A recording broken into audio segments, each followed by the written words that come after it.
Dieu. Dis à ton voisin, tu es au bon endroit, tu as la bonne place. C'est le Seigneur qui a dirigé tes pas.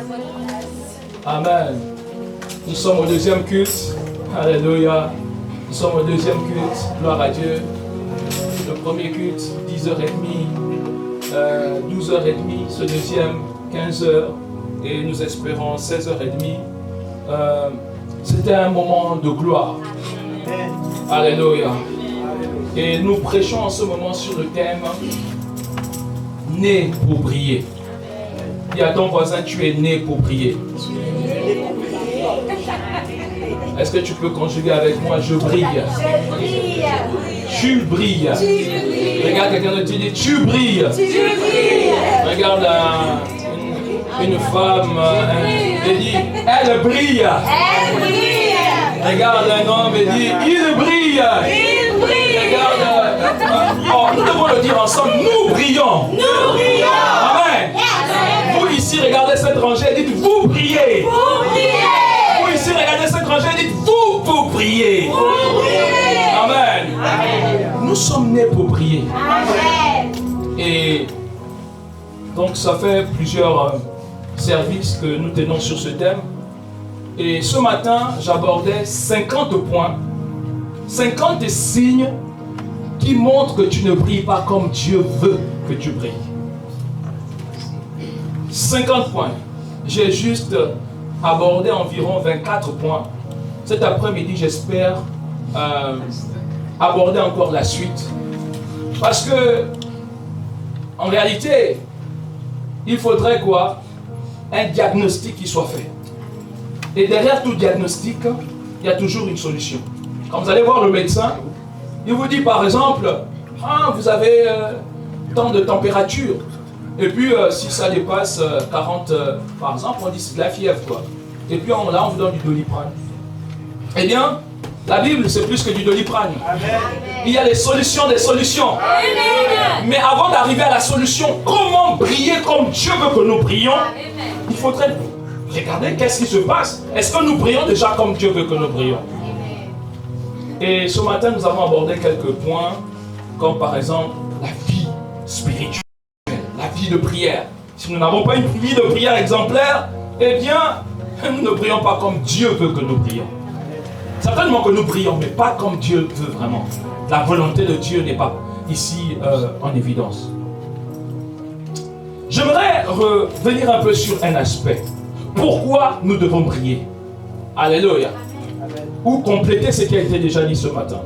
Regardons Jacques 1, verset 17. Toute grâce excellente, tout don parfait descend d'en haut, du Père des Lumières. Du Père des Lumières, chez lequel il n'y a ni changement, ni ombre de variation. Toute grâce excellente et tout don parfait descendent d'en haut du Père des Lumières.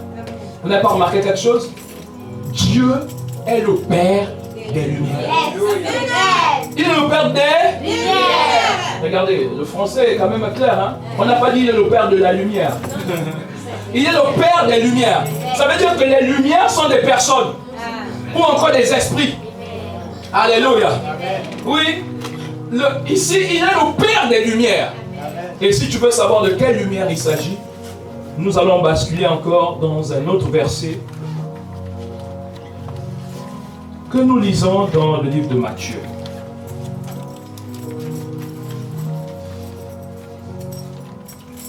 Où es-tu, Matthieu? Matthieu 5, à partir du verset 14. Vous êtes la lumière du monde. Une ville située sur une montagne ne peut être cachée. Et on n'allume pas une lampe pour la mettre sous le boisseau. Mais on la met sur le chandelier et elle éclaire tous ceux qui sont dans la maison. Que votre lumière luise ainsi devant les hommes, afin qu'ils voient vos bonnes œuvres et qu'ils glorifient votre Père qui est dans les cieux. Amen.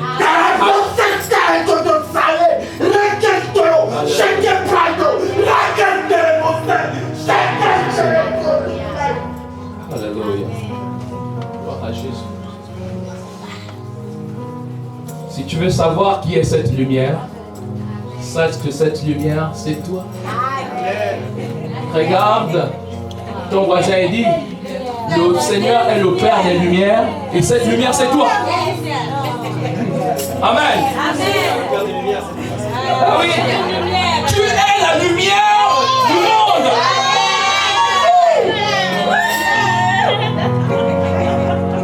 Jésus lui-même, il le disait dans le livre de Jean 8, il dit qu'il est aussi la lumière.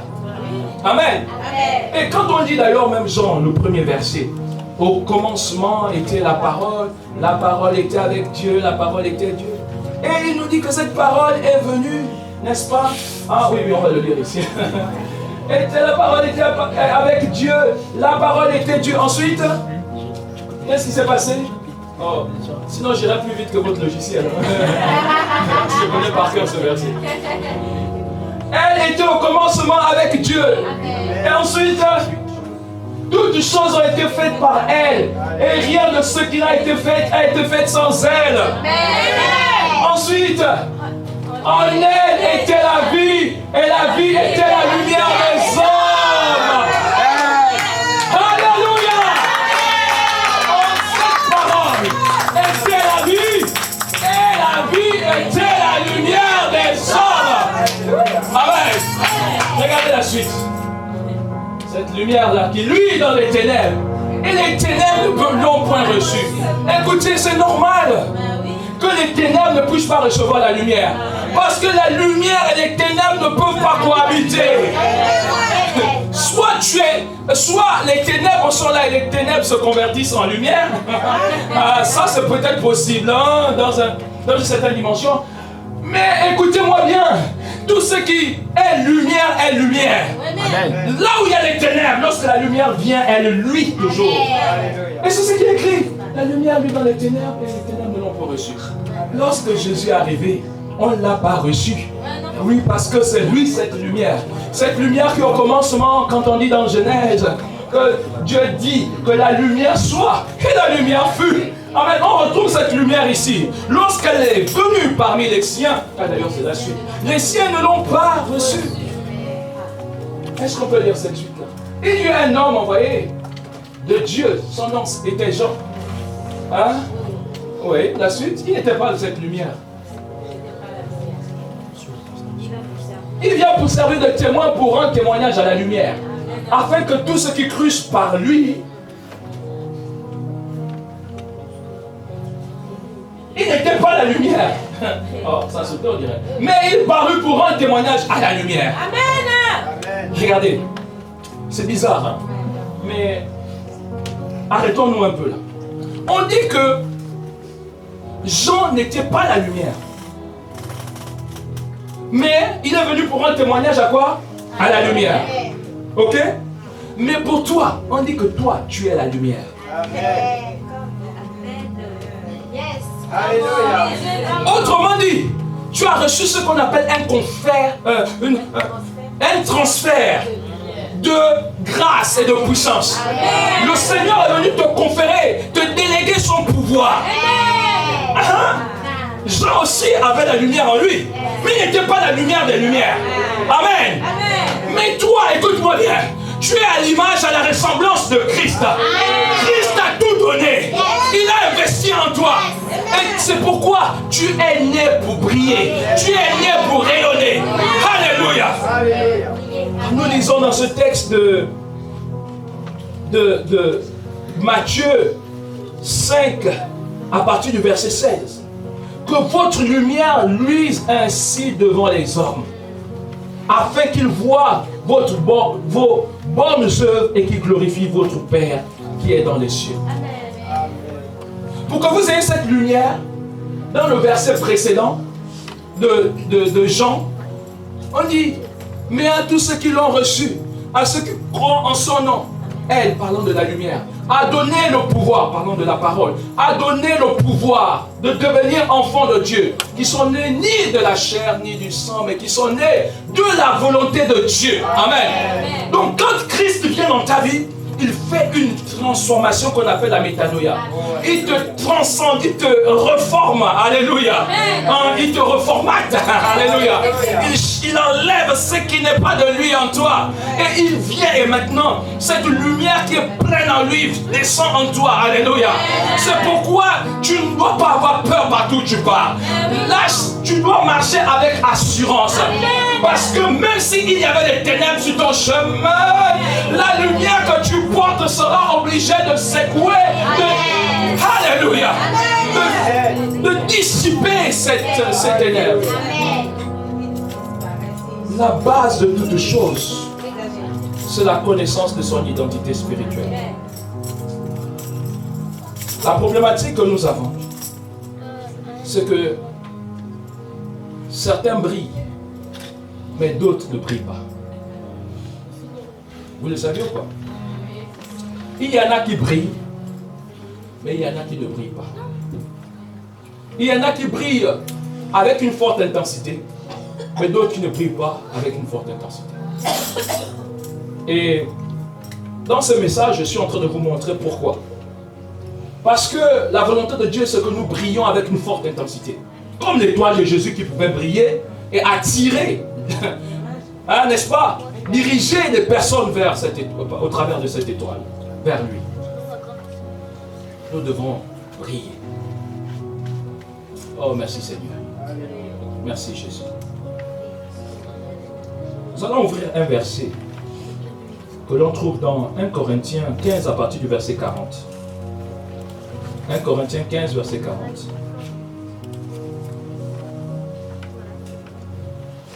Et 1 Corinthiens 15 à partir du verset 40. Qu'est-ce que ça dit? Il y a aussi des corps célestes et des corps terrestres. Mais autre est l'éclat des corps célestes, autre est l'éclat des corps terrestres. L'éclat. Je vous ai dit, regardez, autre est l'éclat. On peut revenir quand même. Et voilà.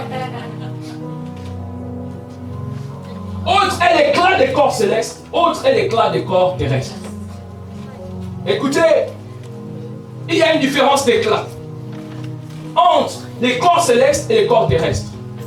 C'est écrit ou c'est pas écrit? Mais redescendez encore plus bas.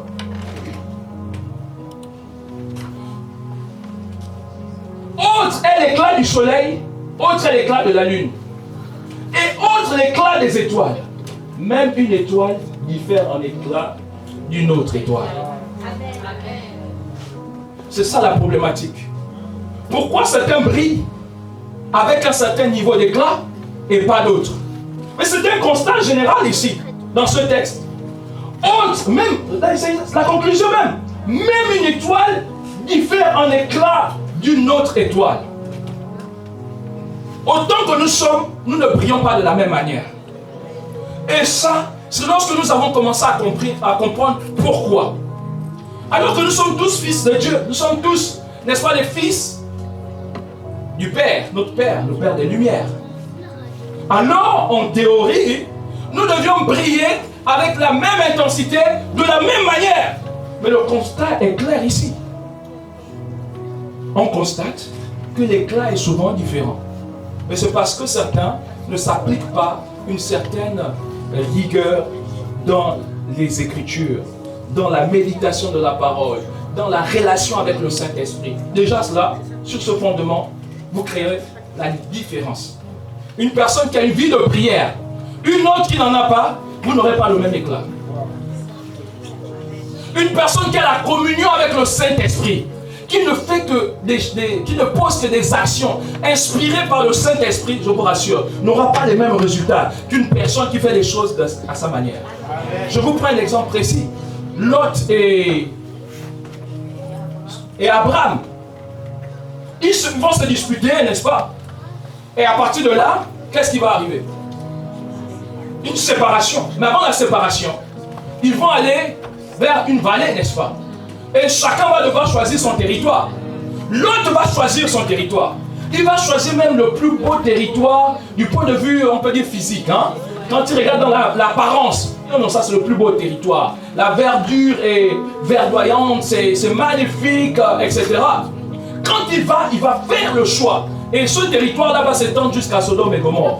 Est-ce que vous voyez un peu? Mais Abraham va attendre la parole de Dieu. Lorsque le Seigneur va parler, il va dire maintenant, lève-toi. C'est Dieu qui parle. Il parle à Abraham, il dit, lève-toi. Il dit, viens maintenant, regarde. Ce territoire-là, je te le donnerai à toi et à ta descendance. Il a attendu d'abord le ainsi par l'Éternel. Il a d'abord attendu que le Seigneur puisse donner l'instruction. Vous voyez deux personnes dont l'une a l'intimité avec le Saint-Esprit et l'autre n'en a pas, feront forcément une différence. Alléluia. Les résultats ne seront pas pareils. Et quand on regarde au final et dans la conclusion, l'autre va se diriger vers le Sodome et Gomorrhe qui a été détruite plus tard. Tandis que la génération d'Abraham continue à prospérer. Alléluia. Amen. Amen. Amen. Voici la problématique. 50 points qui montrent, 50 signes qui montrent qu'on ne brille pas comme Dieu le veut. Alléluia. Nous devons briller comme Dieu le veut. Dis à ton voisin, tu dois briller comme Dieu le veut. Amen. Amen. Ah bah ça vous a fait du bien ce matin. Tu dois briller comme Dieu le veut. Dis à ton voisin, tu es condamné à briller. Alléluia. Amen. Est-ce que je peux aborder quelques points? Si on ne fait pas de diagnostic vrai et véritable, le traitement sera faux. Vous avez vu les erreurs, n'est-ce pas, médicales? C'est souvent lié à quoi? À des mauvais diagnostics. Si le diagnostic est corné ou encore si le médecin ne veut pas blesser votre sensibilité, il va vous donner un faux diagnostic ou une erreur, il peut se tromper, eh bien le traitement qui va suivre aussi sera une erreur. Alors que faire? Il faut vous dire la vérité. Amen. S'il y a une personne qui vit encore dans le péché, elle ne peut pas briller comme Dieu le veut. Ça c'est la vérité, c'est fondamental en fait. Ça c'est le base, c'est la base, c'est le basique, c'est l'ABC même de la parole. Vivre en conformité avec Dieu. Donc si ce n'est pas fait, eh bien vous ne pouvez pas briller comme Dieu le veut. Et je vais arriver au point 25, c'est ça? Vous ne savez pas faire, vous ne savez pas quoi faire avec votre vie. Vous manquez de vision. Un peuple sans vision, c'est même pas moi qui le dis, c'est la parole. En fait, tout ce que je vous ai dit depuis ce matin, il y a des versets qui le basent avec. Donc je reviendrai là-dessus à chaque fois pour vous parler un petit peu de chaque point avec des versets à l'appui. Une personne qui n'a pas on dit un peuple sans vision est un peuple sans frein. Imaginez une voiture sans frein. Elle va vers la casse. L'accident peut survenir. Il n'y a pas de frein, quoi. Vous ne pouvez pas vouloir briller comme Dieu le veut et vous n'avez pas de vision. Vous devez avoir une vision, savoir où vous allez. Et il y a même des personnes qui ne savent pas pourquoi elles sont sur la terre.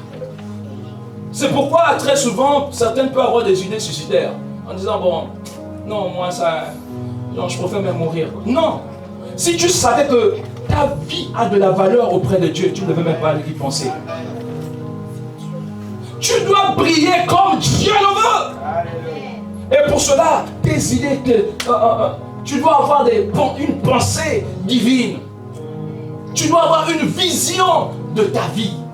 Écoute-moi, si tu ne sais pas pourquoi tu es là, pourquoi tu existes, pourquoi tu as été créé, je vais te dire. Jean 4, verset 23-24. L'heure vient, et est déjà venue, où de véritables adorateurs adoreront le Père en esprit et en vérité. Tu es né et tu es créé pour adorer Dieu.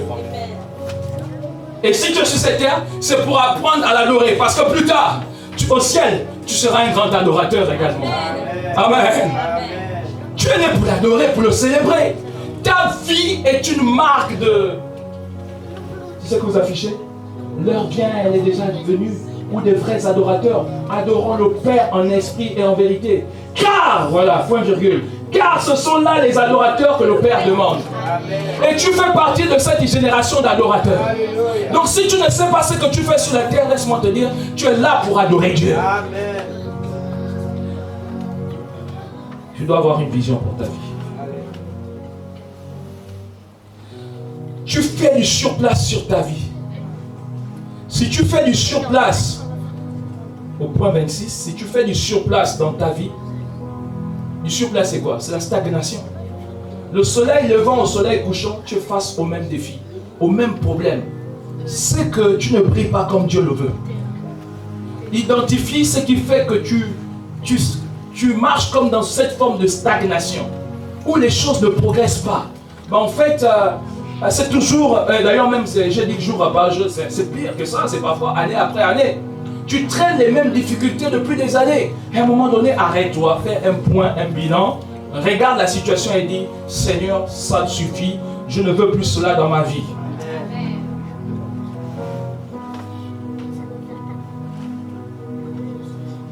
Point 27.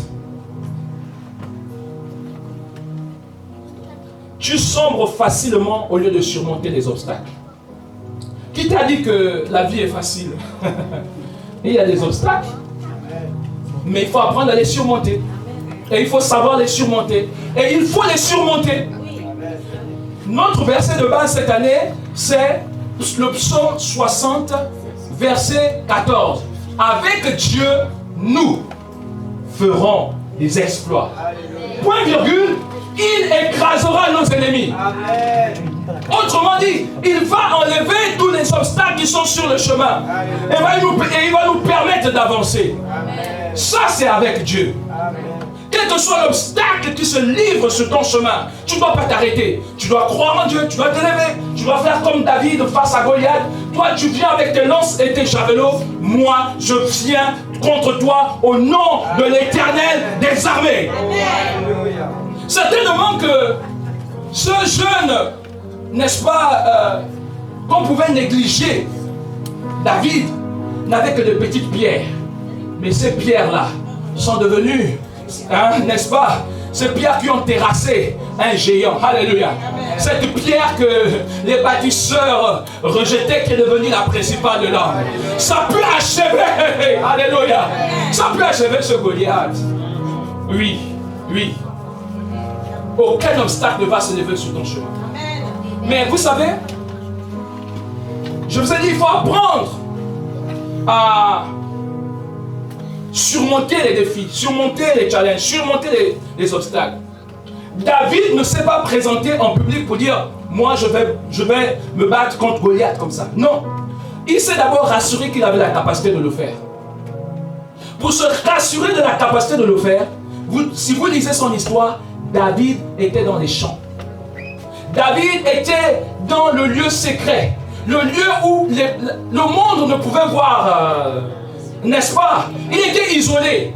Il était loin en train de paître le troupeau de son père.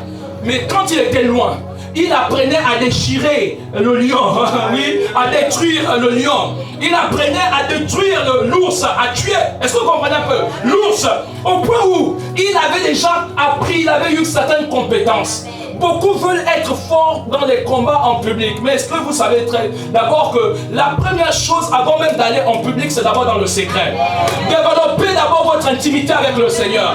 Développez les armes spirituelles dans le secret.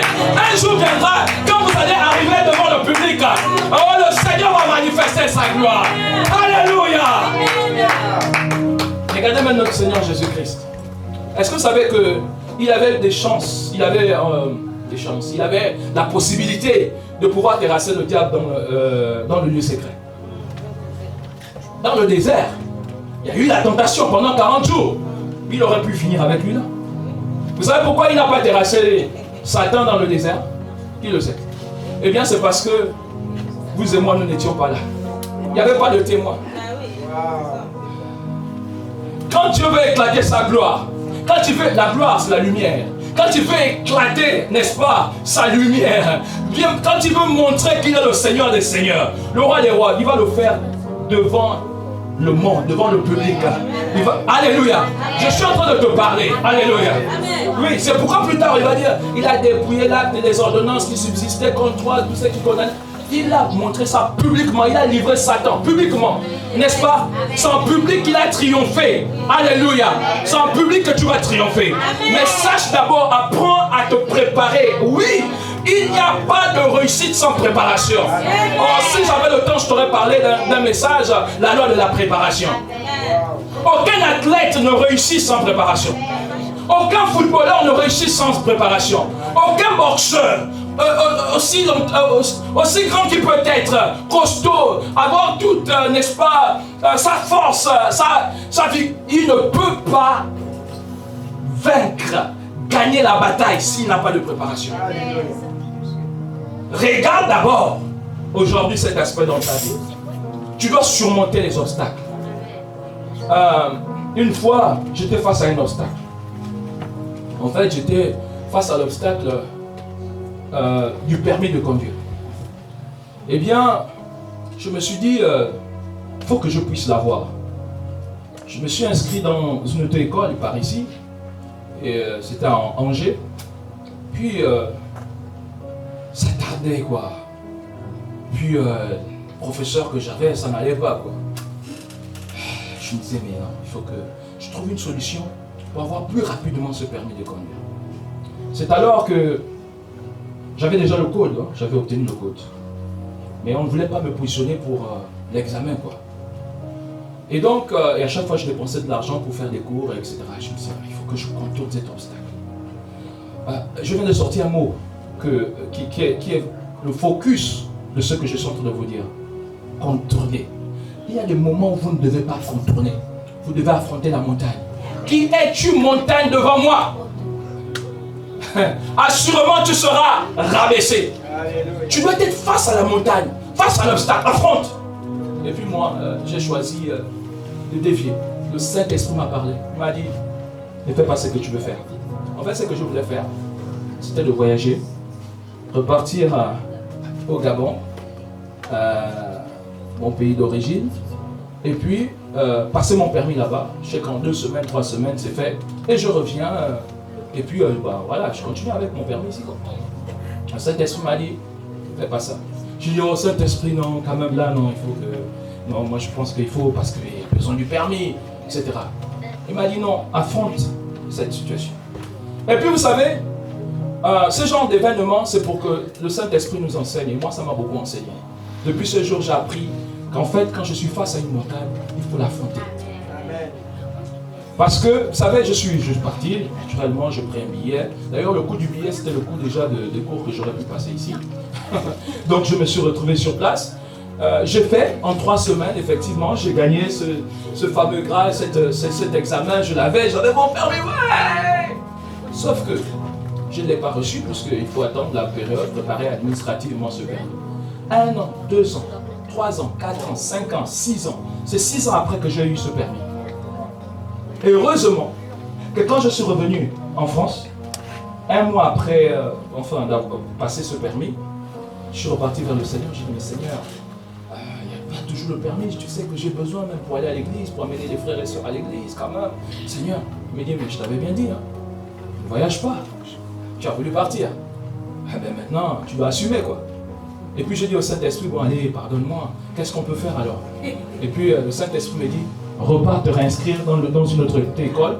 Et je vous rassure, au bout de 2 mois, en France, j'avais le permis. Amen. Donc j'ai perdu environ 2 mois ou 3 mois alors que j'étais près du but. Est-ce que vous comprenez? Alléluia. Écoutez, arrêtez de chercher à dévier l'obstacle. Il y a des obstacles. Je ne sais pas, certainement peut-être que vous aurez des obstacles à dévier. Mais il y a des obstacles dans la vie qu'il faut affronter. Travaille, avance et ça va marcher. Amen. Imaginez ce monsieur-là qui est en train de creuser. En fait, il creusait, je ne sais pas si vous avez déjà vu cette image. Il creuse sous terre, hein. Il creuse un trou là et puis il creuse et puis en fait, de l'autre côté se trouve du diamant, de l'or, du cobalt, tout ce que vous voulez, des pierres précieuses. Et puis il est en train de creuser. Et puis il laisse sa hache. Et puis il y a quelqu'un qui observait comment il était en train de creuser, hein, n'est-ce pas? Et puis il regarde, il est découragé. Oh, je n'arriverai jamais à avoir ce trésor. Ah non, je suis fatigué, En fait, il est découragé, quoi. Et quand il est découragé, il sort Et puis il y a quelqu'un qui a observé. Il dit, ah bah ok, moi je vais prendre la relève. Et il prend juste un coup de pioche, un coup de pelle. Oh, le bon trésor. Beaucoup comme ça, vous travaillez dans votre vie, vous posez des actions, mais ce sont d'autres qui en bénéficient. Ne vous découragez pas.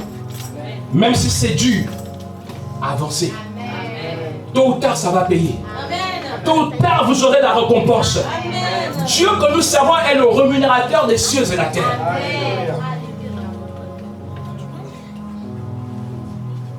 Amen.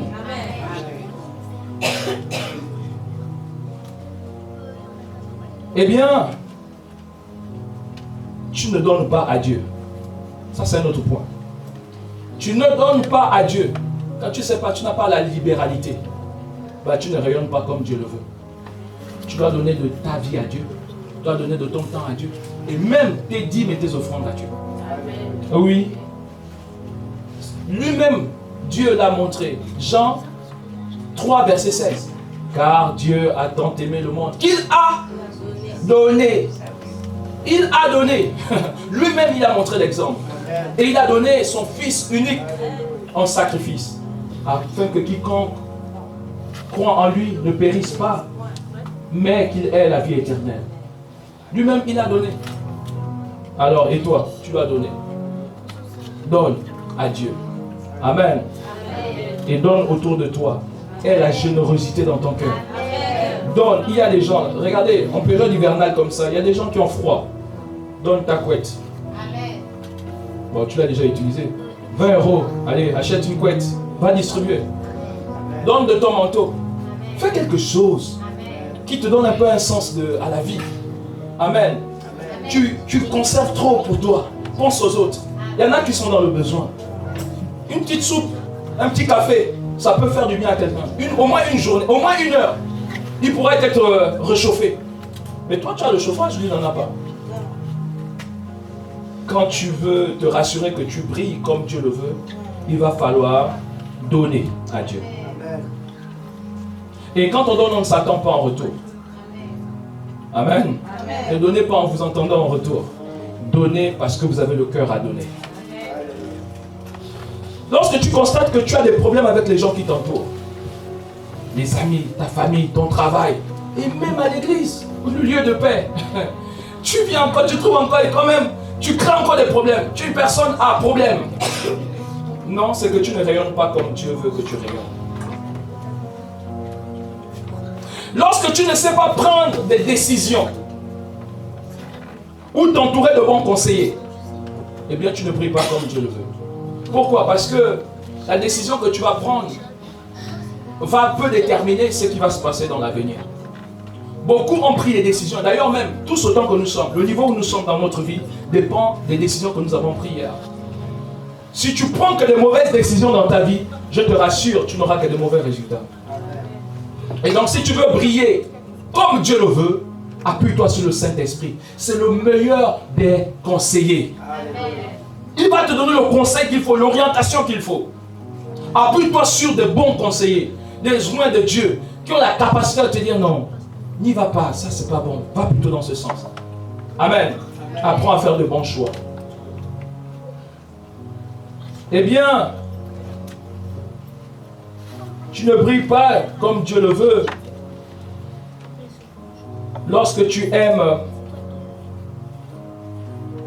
passer du temps dans les commérages par rapport au travail.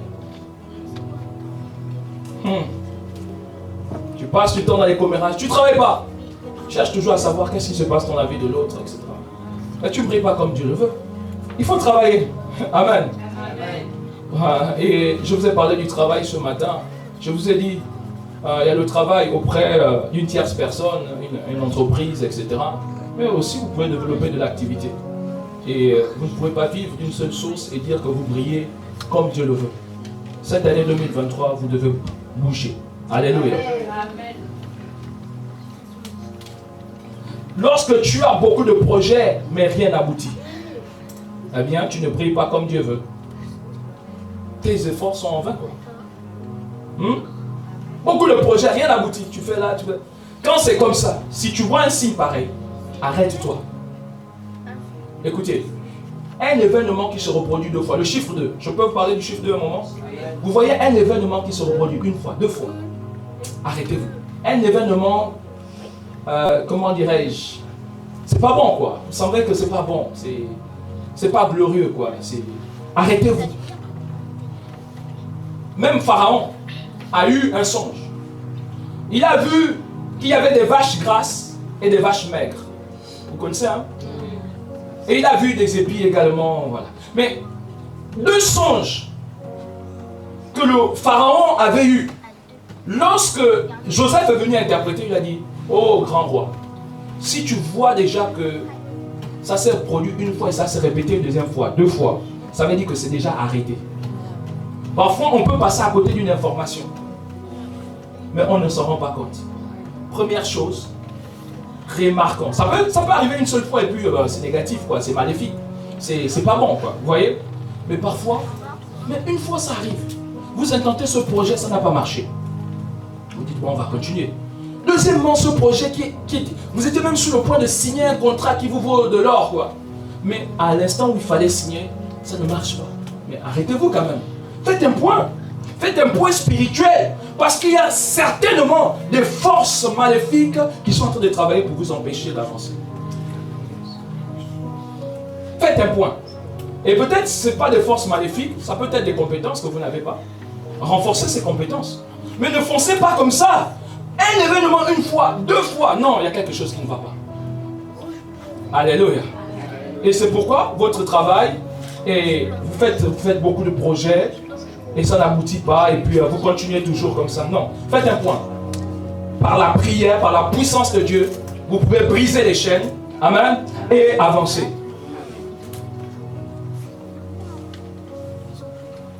Lorsque tu ne te remets jamais en question, tu recherches toujours un bouc émissaire, une personne fautive de tes erreurs et manquements. Lorsque ça t'arrive là, tu ne pries pas comme Dieu le veut.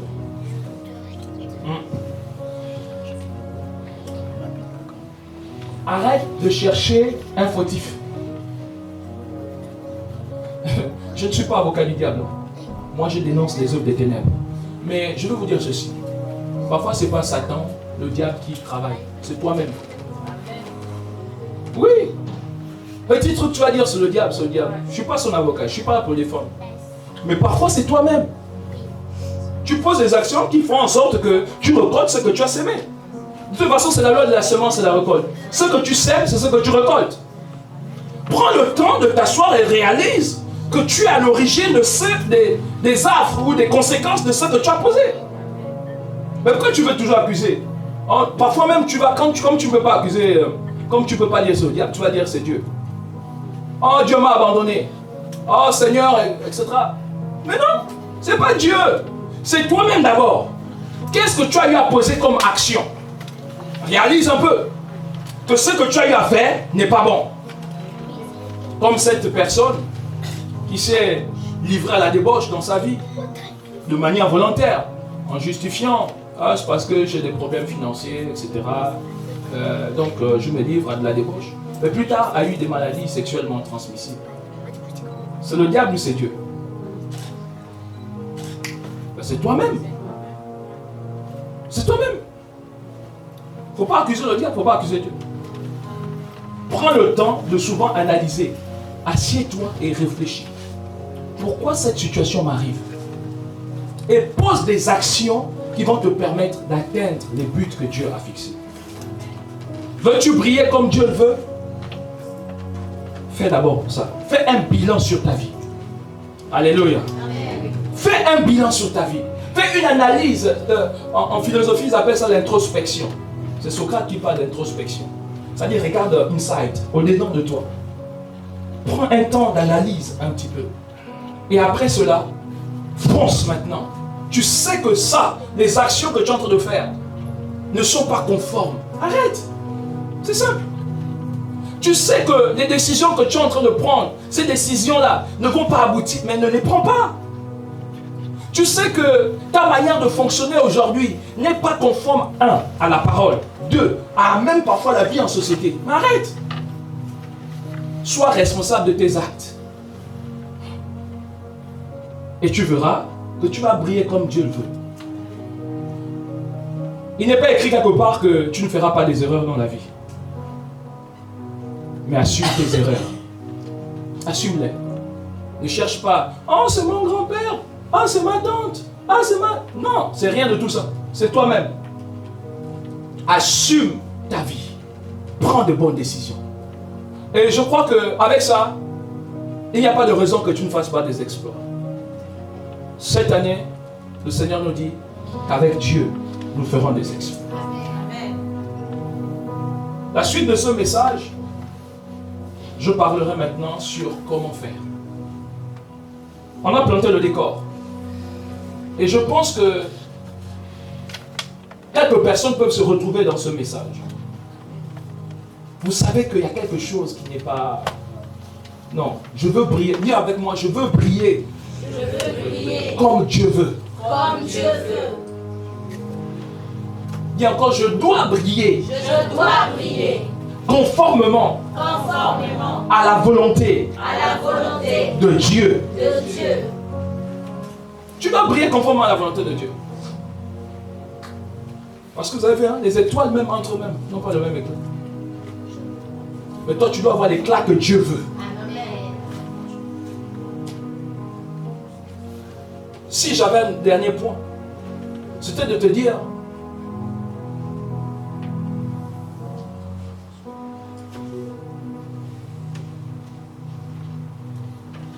apprends la valeur de l'amour.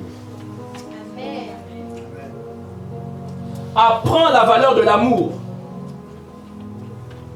Parce que Dieu est amour. Pour briller comme Dieu veut, il faut que tu puisses avoir le cœur de Dieu.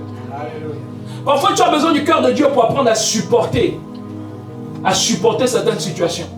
Mais si tu n'as pas d'amour, ça va être compliqué. Hein? Il faut avoir le cœur de Dieu. Regardez, il est écrit dans Philippiens 2, à partir du verset 5. Ayez en vous les sentiments. Philippiens 2, on peut ouvrir ça, verset 5. Ayez en vous les sentiments qui étaient en Jésus-Christ. Existant en forme de Dieu, il n'a pas regardé, il n'a pas regardé à être égal à Dieu. Mais il s'est dépouillé lui-même en prenant une forme de serviteur, en paraissant comme un homme. Il s'est livré à la mort même de la croix. C'est pourquoi aussi, Dieu l'a souverainement élevé et il a donné le nom qui est au-dessus de tous les noms, afin qu'au nom de Jésus, tous genoux fléchissent sur la terre, dans les cieux, sous la terre, et confessent que Jésus est Seigneur, à la gloire de Dieu le Père. Amen. Il dit, ayez en vous les sentiments qui étaient en Jésus-Christ. Si tu veux briller comme Dieu le veut, tu dois avoir les sentiments de Christ en toi. Amen. Tu dois être rempli d'amour.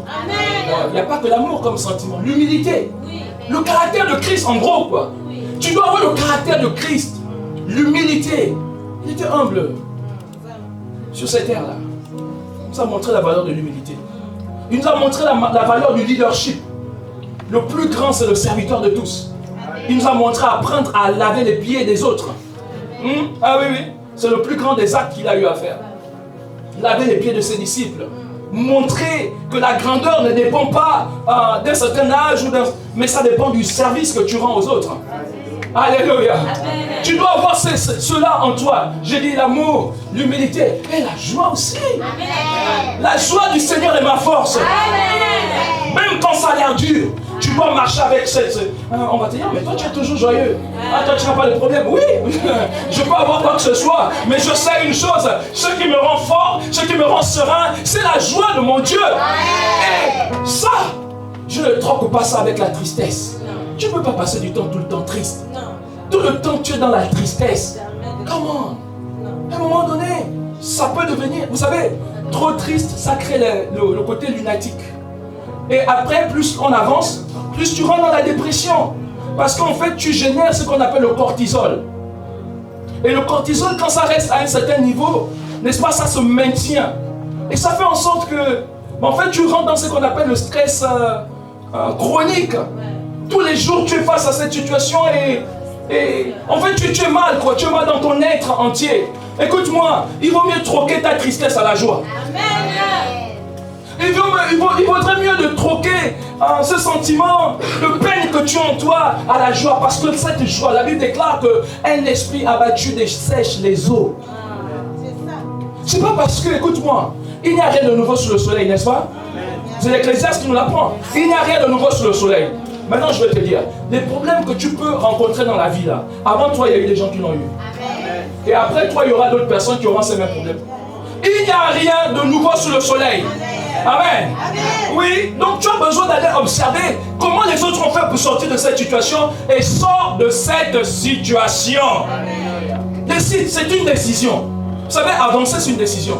Avancer. Aller de l'avant. Aller, c'est le A là.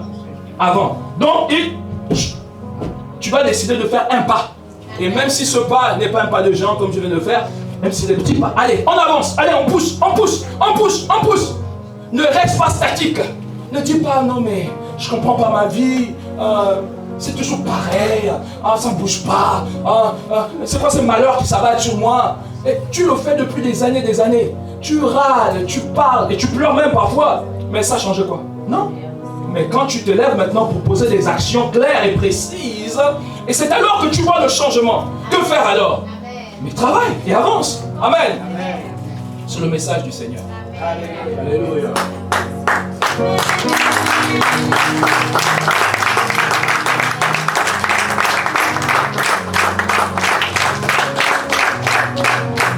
Dimanche prochain, je vais aborder comment briller comme Dieu le veut. Comment briller. Et on sera pratico-pratique. Faites ça, faites ça, faites ça, faites ça. Et s'il y avait une première chose à faire, que vous devez résoudre pour cette année 2023, la vie de prière. Amen. Non, ça c'est sur le basique, mais on est obligé de rappeler. Parce que même avant de manger, vous ne priez même pas. Avec le temps qui court, où on vous met dans la nourriture des produits chimiques à outrance qui créent des maladies. Mais il faut prier avant de manger. Regardez dans les centres commerciaux, on retire les produits. Vous avez acheté du fromage hier et puis on vous dit non, ce fromage-là a été contaminé. Salmonelle et autres. Non. Il faut prier avant de manger. Il faut prier avant de dormir. Et plus que cela, nous ne sommes pas limités par 5 prières comme d'autres. Nous devons prier sans cesse. 1 Thessaloniciens 5, verset 17. Priez sans cesse. Amen. Est-ce qu'on peut se lever?